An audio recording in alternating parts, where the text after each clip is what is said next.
Hello everyone, welcome to our YouTube channel everyday life. आज हम बात कर रहे हैं बेकिंग पाउडर और बेकिंग सोडा के डिफरेंस के बारे में। तो सबसे पहले baking powder. Baking powder factory में बनाया गया एक लेवनिंग एजेंट है जिसका इस्तेमाल बेकिंग इंडस्ट्री में होता है। इसका टेक्सचर बहुत ही स्मूथ होता है।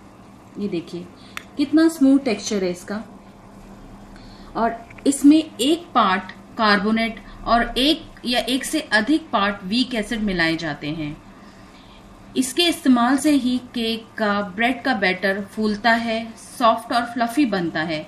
आप देखेंगे ये दोनों चीज, सॉफ्ट होना और फ्लफी होना, एक अच्छे केक और एक अच्छे ब्रेड की निशानी मानी जाती हैं।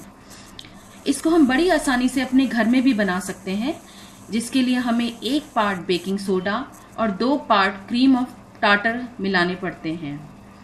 तो अब हम बात करेंगे बेकिंग सोडा के बारे में। बेकिंग सोडा एक नेचुरल अकरिंग सब्सटेंस है। यह भी सफेद रंग का एक क्रिस्टलाइन पाउडर है। जी हाँ, ये भी पाउडर ही है, मगर आप जब देखेंगे तो आप फील करेंगे ये थोड़ा सा दरदरा होता है, ये उतना स्मूथ नहीं होता है। और इसे हम खाने वाला सोडा, मीठा soda, sodium bicarbonate, carbonate of soda के नाम से भी जानते हैं। बेकिंग पाउडर की तरह बेकिंग सोडा भी बेकरी इंडस्ट्री का एक अभिन्न अंग है। इसका इस्तेमाल हम अपने किचन में राजमा, छोले और उड़द दाल को गलाने के लिए भी करते हैं। यह हमारे जीवन के हर पहलू से जुड़ा हुआ है।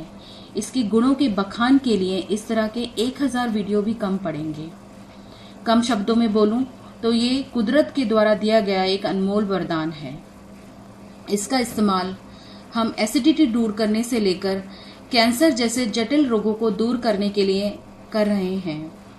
जी हाँ, रोम बेस्ड डॉक्टर टूलियो सिमेंचियोनी कुछ खास तरह के कैंसर का ट्रीटमेंट बेकिंग सोडा से ही करते हैं। आई होप मेरी ये इन्फॉर्मेशन आपकी एवरीडे लाइफ में यूजफुल रहेगी। अब मिलते हैं अगले वीडियो में एक नई इन्फॉर्मेशन, एक नए विषय के साथ। Thanks for watching.